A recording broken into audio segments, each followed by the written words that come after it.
Hola, hoy nos sumergimos en el mundo del diseño de software para explorar un enfoque que, bueno, ha ganado mucha atracción. La arquitectura hexagonal. Tenemos aquí varios textos clave sobre arquitectura y patrones que tocan este estilo. Así es.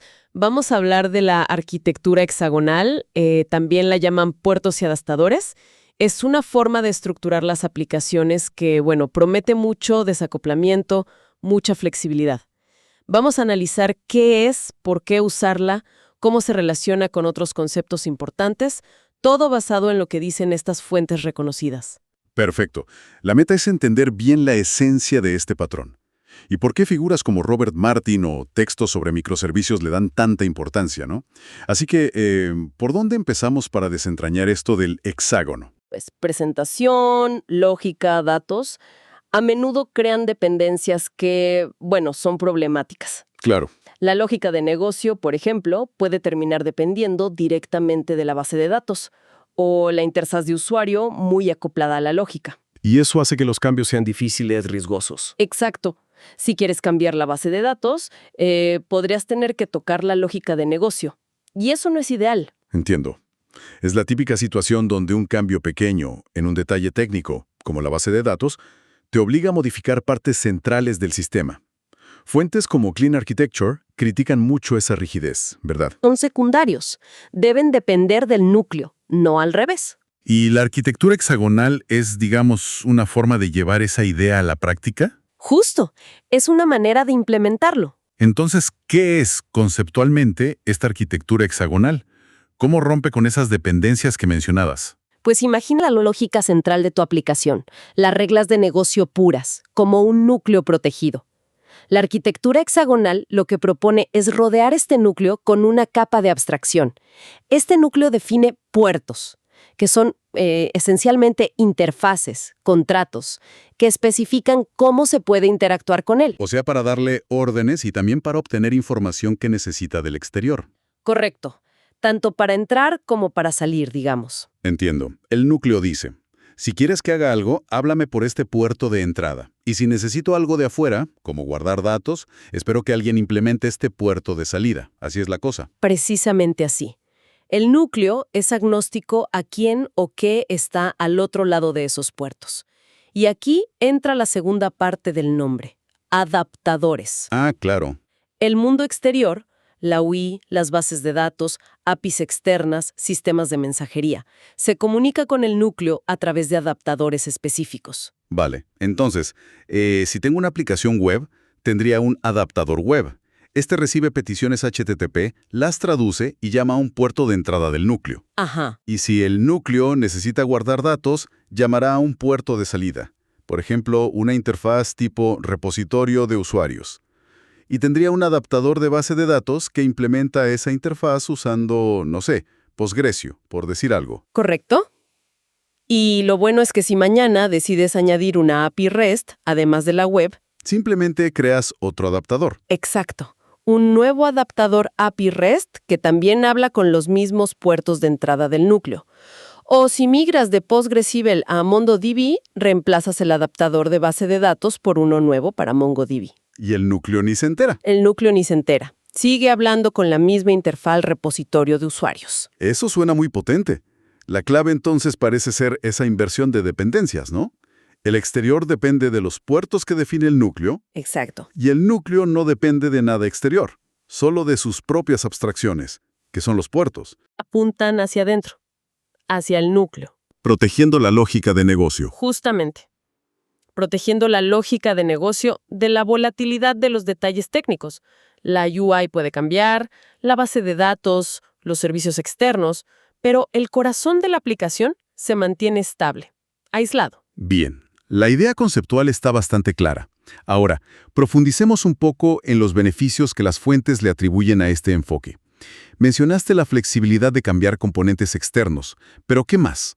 La testeabilidad siempre sale a relucir en estas conversaciones. Sí, la testeabilidad es uno de los beneficios más citados, y es muy tangible. Al aislar el núcleo de la aplicación, de la UI, la base de datos, etc., puedes probar esa lógica de negocio de forma independiente. Sin levantar toda la infraestructura. Claro, Puedes instanciar tu núcleo, le inyectas adaptadores falsos, MUX o stubs, como se les llama, para sus puertos de salida, y pruebas toda la lógica sin una base de datos real, sin un servidor web, sin conectarte a APIs externas. Y eso, como señalan fuentes como Microservices Patterns, acelera muchísimo los ciclos de desarrollo, ¿cierto? Totalmente. Las pruebas unitarias y de integración del núcleo son rápidas, son fiables, porque no dependen de infraestructura que puede ser lenta o inestable. Tiene sentido. Permite una ejecución de pruebas mucho más rápida y sobre todo enfocada en la lógica pura. Y esto no solo acelera el desarrollo, sino que aumenta la confianza en que las reglas de negocio funcionan bien, sin importar cómo se muestren o se guarden los datos después. Piensa en lo complejo que es probar lógica mezclada con código de un framework web o con consultas SQL. Aquí esa complejidad se aísla en los adaptadores. Muy claro. Aparte de la testeabilidad, ¿qué hay de la mantenibilidad a largo plazo? Intuitivamente parece que tener todo desacoplado debería ayudar bastante. Definitivamente. La mantenibilidad mejora porque los cambios tienden a estar localizados, ¿sabes? Si necesitas cambiar cómo funciona la interfaz de usuario, trabajas en el adaptador de UI sin tocar el núcleo. Claro. Si hay un cambio en un servicio externo que consumes, pues modificas el adaptador correspondiente. Si necesitas añadir una nueva forma de interactuar con la aplicación, como una interfaz de línea de comandos, creas un nuevo adaptador de entrada. Y reduces el riesgo de meter errores en la lógica de negocio al tocar la periferia. Exacto. Reduces ese riesgo considerablemente. Las fuentes como Clean Architecture hablan mucho de posponer decisiones tecnológicas. ¿Este patrón ayuda con eso? Sí, ayuda mucho. Como el núcleo solo depende de abstracciones, de los puertos, puedes desarrollar la lógica de negocio central incluso antes de decidir qué base de datos vas a usar o qué framework web prefieres. Ah, mira qué interesante. Puedes empezar con adaptadores muy simples, quizá uno que guarde datos en memoria, algo así, y luego implementas los adaptadores reales cuando esas decisiones ya estén tomadas. O sea, te permite centrarte primero en el valor de negocio y elegir la tecnología adecuada más tarde, o incluso cambiarla si es necesario sin tener que reescribir el núcleo. Justo eso, te da esa flexibilidad. Suena casi demasiado bueno para ser verdad. ¿Hay alguna contrapartida? ¿Las fuentes mencionan desventajas o desafíos al implementar la arquitectura hexagonal? Claro, no es una solución mágica. Tiene sus complejidades. Una crítica que a veces surge y que se insinúa en algunos textos al hablar de los trade-offs arquitectónicos es que puede introducir una capa adicional de indirección. Más código. Bueno, tienes las interfaces, los puertos y las implementaciones, los adaptadores. Eso puede añadir algo de lo que llaman boilerplate, código un poco repetitivo, especialmente para operaciones muy simples. Entiendo. O sea, para una funcionalidad CRUD muy básica, tener que definir un puerto, un caso de uso en el núcleo y luego el adaptador. Podría parecer excesivo comparado con un enfoque más directo, ¿no? Exactamente. Para aplicaciones muy pequeñas o muy simples, quizá el overhead de mantener esta separación tan estricta podría no valer la pena. Y requiere disciplina del equipo. ¿Disciplina para qué? Para mantener los límites claros. Para no dejar que las dependencias se filtren en la dirección incorrecta. Por ejemplo, es crucial que el núcleo nunca dependa directamente de un framework específico o de una librería de base de datos. Entendido. Es un equilibrio, entonces. Los beneficios de flexibilidad y testabilidad son grandes, pero hay un costo en términos de abstracción y de mantener esa disciplina. Ahora, para entenderlo aún mejor, podríamos desglosar un poquito más esos conceptos clave de puertos y adaptadores. Mencionaste puertos de entrada y salida. Claro, empecemos por el núcleo o el hexágono. Es donde vive la lógica de negocio pura. Entidades, objetos de valor, las reglas de negocio, los casos de uso o servicios de aplicación, si prefieres llamarlos así. Este código no debe tener ninguna dependencia hacia tecnologías externas. Nada de frameworks web, ORMs, nada de eso. Es el corazón protegido del sistema. Si hablamos de Domain Driven Design, DDD, aquí estaría el modelo de dominio rico. Ok, el núcleo es el qué hace la aplicación, no el cómo se interactúa con ella o cómo persiste los datos. ¿Y los puertos? Los puertos son las interfaces que definen cómo se comunica el núcleo con el exterior. Pertenecen conceptualmente al núcleo. Es el núcleo quien los define. Y hay dos tipos principales. Entrada y salida, dijiste. Exacto. Primero, los puertos de entrada, o driving ports, definen cómo el mundo exterior puede invocar la lógica del núcleo.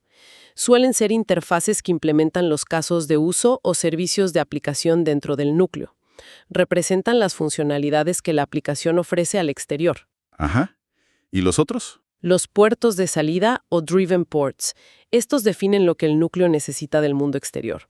Son interfaces que el núcleo espera que el exterior implemente. El ejemplo clásico es una interfaz repositorio de pedidos con métodos como guardar pedido o buscar por ID. El núcleo define esta interfaz y la usa, pero no tiene idea de cómo se implementa por detrás. Si es con SQL, con NoSQL o si llama a un servicio externo, no lo sabe. Entiendo. Los puertos de entrada son como la API del núcleo, lo que ofrece. Y los de salida son la API que necesita el núcleo para funcionar. ¿Y los adaptadores? Los adaptadores son los componentes que viven fuera del núcleo. Son los que conectan los puertos con la tecnología concreta. Y también hay dos tipos que se corresponden con los puertos. Adaptadores de entrada y salida también. Justo. Los adaptadores de entrada, driving adapters, o primarios, toman la entrada del mundo exterior y la convierten en una llamada a un puerto de entrada del núcleo. Ejemplos: un controlador web que recibe una petición HTTP, deserializa el cuerpo y llama a un caso de uso. O un listener de mensajes que consume un mensaje de una cola y activa una funcionalidad del núcleo. Incluso un test unitario que llama directamente a un caso de uso es un tipo de adaptador de entrada. Vale. ¿Y los de salida? Los adaptadores de salida, driven adapters o secundarios, estos implementan los puertos de salida que definió el núcleo. Toman las llamadas del núcleo a través de esas interfaces y las traducen a operaciones específicas de la tecnología. Ejemplos: una clase repositorio de pedidos Postgres que implementa la interfaz repositorio de pedidos usando SQL. O un cliente HTTP que llama a una API externa para obtener información implementando un puerto de salida definido por el núcleo. O un adaptador de email que envía notificaciones. Me gusta esa distinción entre driving y driven. Los adaptadores de entrada conducen la aplicación desde afuera, y los de salida son conducidos por la aplicación cuando necesita algo del exterior. Y el núcleo queda ahí en medio, orquestando todo pero sin conocer los detalles sucios de la tecnología. Esa es una excelente forma de resumirlo. El núcleo define los contratos, los puertos, y los adaptadores proporcionan las implementaciones concretas y se encargan de la traducción hacia y desde el mundo exterior. Perfecto. Ahora conectemos esto con otros principios importantes que mencionan las fuentes. Hablaste de la inversión de dependencias. ¿Cómo se relaciona formalmente con el principio de inversión de dependencias de Solid? Pues es una implementación directa del DIP. El DIP, como explican autores como Martin o incluso Schwetz en Diving to Design Patterns, establece básicamente dos cosas. A. Los módulos de alto nivel no deben depender de los de bajo nivel. Ambos deben depender de abstracciones. B. Las abstracciones no deben depender de los detalles. Son los detalles los que deben depender de las abstracciones. ¿Y aquí en la arquitectura hexagonal? Mismas abstracciones, o sea, de los puertos. Por ejemplo, el adaptador de base de datos depende de la interfaz repositorio de pedidos definida en el núcleo. Y el caso de uso dentro del núcleo también depende de esa misma interfaz. Ajá. Entonces, la dependencia fluye desde el detalle, el adaptador, hacia la abstracción, el puerto, que define el núcleo.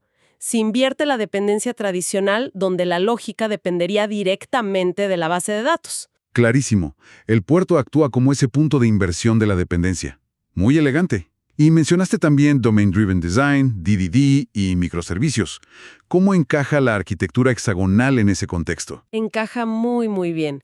En DDD, un concepto central es el contexto delimitado, Bounded Context, que es un límite explícito alrededor de un modelo de dominio particular. La arquitectura hexagonal da un mecanismo excelente para implementar un Bounded Context. El núcleo del hexágono contiene el modelo y la lógica de ese contexto específico. Y los puertos serían como la interfaz pública de ese Bounded Context, ¿no? La forma en que se comunica con otros contextos o con el mundo exterior. Exactamente. Los puertos definen explícitamente qué operaciones ofrece el Bounded Context, esos son los puertos de entrada, y qué necesita de otros contextos o de la infraestructura, los puertos de salida. Fuentes como Microservices Patterns destacan que usar este patrón dentro de cada microservicio, que a menudo representa un bounded context, ayuda a mantener un bajo acoplamiento entre ellos. Claro, porque la comunicación se hace a través de contratos bien definidos, los puertos. Justo. Y se evita el acoplamiento a través de detalles de implementación, como por ejemplo compartir bases de datos, que es un gran antipatrón en microservicios. Eso es crucial en microservicios, donde la autonomía de cada servicio es clave. Si cada microservicio está implementado como un hexágono, puede cambiar su tecnología interna, la base de datos, hasta el lenguaje, siempre que siga cumpliendo los contratos de sus puertos, ¿correcto? Correcto. Permite que cada equipo evolucione su microservicio de forma bastante independiente. El adaptador de entrada podría ser un endpoint REST y el adaptador de salida podría ser, no sé, un cliente gRPC que llama a otro microservicio o un adaptador que publica eventos en un bus de mensajes. Los detalles de la comunicación quedan encapsulados en los adaptadores, protegiendo el núcleo del servicio. Fascinante cómo se conectan todos estos conceptos. Parece que la arquitectura hexagonal no es solo un patrón técnico, sino más bien una filosofía sobre cómo estructurar el software alrededor del valor central, que es la lógica de negocio. Definitivamente. Te obliga a pensar explícitamente sobre los límites de tu aplicación y las interacciones con el exterior. Promueve un diseño centrado en el dominio que tiende a ser más resiliente al cambio tecnológico. Aunque requiere disciplina, como decíamos, los beneficios en sistemas complejos o de larga duración suelen compensar el esfuerzo inicial. Eso es lo que argumentan consistentemente las fuentes que hemos revisado. Muy bien. Creo que hemos cubierto bastante terreno hoy. Vimos qué es la arquitectura hexagonal o de puertos y adaptadores, por qué surgió para combatir la rigidez de arquitecturas anteriores, sus beneficios clave, como la testeabilidad y la flexibilidad, sus componentes, núcleo, puertos, adaptadores, y sus conexiones con principios como DEEP y prácticas como DDD y microservicios. La idea central, me parece, es esa separación clara, el núcleo agnóstico protegido y el mundo exterior interactuando a través de contratos, los puertos y traductores, los adaptadores. Exacto. Es un patrón realmente poderoso para construir software que pueda evolucionar. Al proteger lo más importante, que son las reglas de negocio, de la inevitable turbulencia tecnológica, se está invirtiendo en la longevidad y la adaptabilidad del sistema. Y bueno, para quienes nos escuchan, queda una reflexión final basada en esta exploración. Las fuentes sugieren que este patrón permite posponer decisiones tecnológicas y facilita migraciones futuras. Si realmente internalizamos esta separación entre el qué, el núcleo, y el cómo, los adaptadores, ¿hasta qué punto podríamos rediseñar radicalmente la periferia de nuestros sistemas, la UI, la persistencia, las integraciones, sin afectar el corazón lógico? ¿Nos permitiría esto adoptar tecnologías verdaderamente disruptivas en el futuro con mucha menos fricción de la que experimentamos hoy día? Es la gran promesa de este estilo arquitectónico, ¿no? Lograr esa separación perfecta requiere esfuerzo continuo, es verdad, pero pensar en términos de puertos y adaptadores definitivamente nos empuja en esa dirección. Abre la puerta a una evolución tecnológica menos dolorosa, más estratégica. Sin duda algo muy valioso sobre lo que reflexionar en nuestros propios proyectos. Muchas gracias por guiarnos a través de este análisis tan detallado. Ha sido un placer.